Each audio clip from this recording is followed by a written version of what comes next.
आपको कि दुल्लत साहब जो थे 2016 में जब सरकार बनी नेशनल कॉन्फ्रेंस की, और बहुत करीबी माने जाते थे डॉक्टर फारूक अब्दुल्ला साहब की फैमिली को।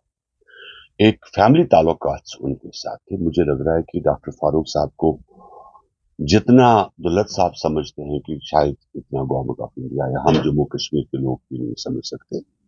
और फारूक साहब बजाते खुद एक बड़ी हस्ती है, पॉलिटिकल हस्ती है देश के अंदर, उसको हम कभी इनकार नहीं करते।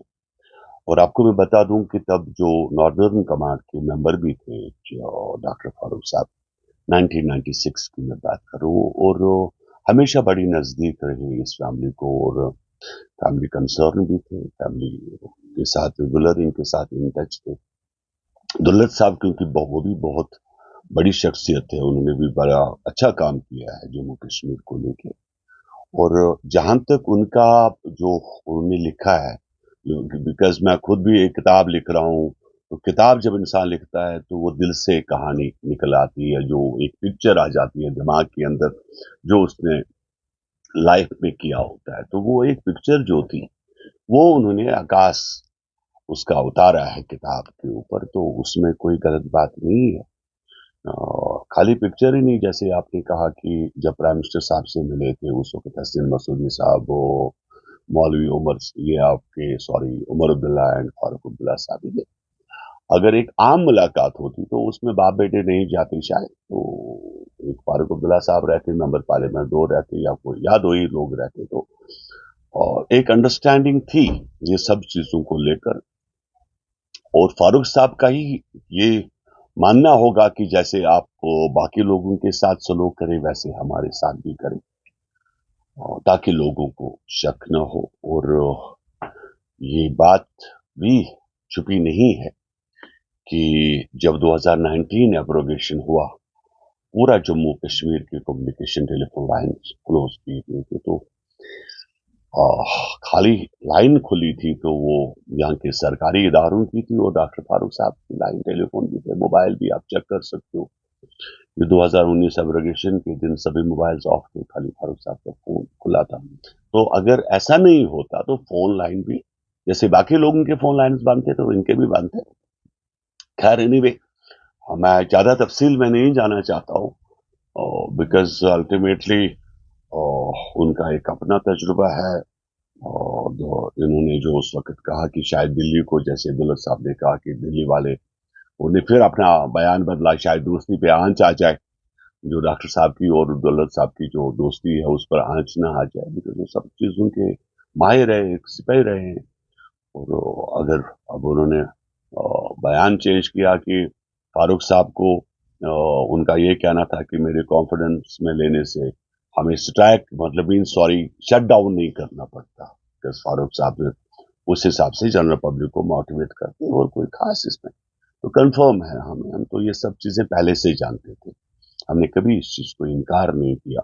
जब 2019 एब्रोगेशन के दिन अगर मैंने वकालत की, तो उस वक्त अगर मेरी आप बयानात सुनोगे तो मैंने महबूबा की वकालत की है उस वक्त, फारूक साहब की कभी वकालत की। Part of the ally partner of Bhajpa, JDU में अपनी पार्टी की बात करता हूँ, हमारे उस वक्त 19 मेंबर्स ने वॉकआउट किया था पार्लियामेंट से, बिकॉज हमारी आइडियोलॉजी अलग है, बीजेपी की अलग है। हमने कहा 2019 एब्रोगेशन आर्टिकल 317 कश्मीरियों के लिए ठीक है, उसको रिमूव करना, न देश के लिए। देखिए देश में भी कोई इससे फर्क नहीं पड़ा, आपने 370 को हटाया नहीं हटाया, देश वालों को कोई, बल्कि जम्मू कश्मीर के लोगों को जो है इसके खदशात बहुत सारे हैं, बिकॉज हमारी लैंड की सिक्योरिटी, अभी तक भी जॉब की सिक्योरिटी नहीं है।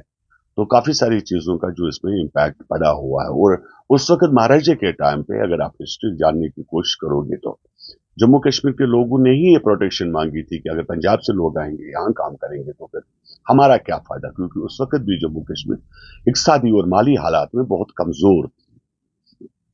तो लेकिन जो 2019 से में हुआ, और उसमें काफी सारे लोग थे जिन्होंने इंटरनली भी और एक्सटर्नली नहीं किया, इंटरनली पूरा सपोर्ट किया। उसके अंदर एक था, चलो एक वोट पॉलिटिक्स थी कि पब्लिक ताकि इनको वोट दे, तो उन्होंने एक उस टाइम पर, आपको याद होगा मैं बता दूं कि PhD बनाया था वो एब्रोगेशन के साथ साथ ही। तो फिर अगर ऐसा होता तो PhD कंटिन्यू होता। बिकॉज आपको मैं और एक एग्जाम्पल भी देता हूँ, उसके बाद PhD तो कहीं रहा नहीं, वो खत्म क्यों हुआ? बिकॉज वो उसी वक्त तक लोगों को दिखाने तक के लिए था। और वो पॉलिटिक्स मैं इससे एक बड़ा मैं एक बुक लिख रहा हूँ, दैट इज 1990 का ब्लैक नाइट्स में लिख रहा हूँ। तो मैं अभी इसको भी एक ब्लैक नाइट मानता हूँ कि और एक ये एक दो, दो 1990 में एक काली रातें हमें जो डार्क नाइट्स यहाँ छा गई, और उसको भी मानता हूँ बिकॉज आज हमें लड़ना पड़ता है, जद्दोजहद करनी पड़ती है। अभी मैं आपको बता दूं कि एक माता वैष्णो देवी की ट्रेन जा रही है, उसके लिए सॉरी नॉट वन बाबा अमरनाथ जी के लिए पहलगाम। लेकिन मैं आप लोगों के से शेयर करना चाहता हूँ कि अगर ट्रेन ट्रेन जो है हजारों लोगों की तादाद जब पहलगाम में घुस जाएगी, क्या आपको लगता है कि पहलगाम के अंदर इतनी कैपेसिटी है? तो पहलगाम पहलगाम नहीं रहेगा, एक शहर बन जाएगा। तो ब्यूटी उस चीज से खत्म हो। जो चीज हमने एक संभाल के रखी थी, जिसको जो पूरा देश आज एंजॉय करता है यहाँ आकर, इस खूबसूरती को, तो इस खूबसूरती को बरकरार रखने के लिए 370 वॉज वेरी स्ट्रांग एक हथियार था हमारे लिए। अब क्योंकि नहीं है और आना भी नहीं है, बिकॉज ये अब एक ऐसी चीज है जो नहीं आ सकती।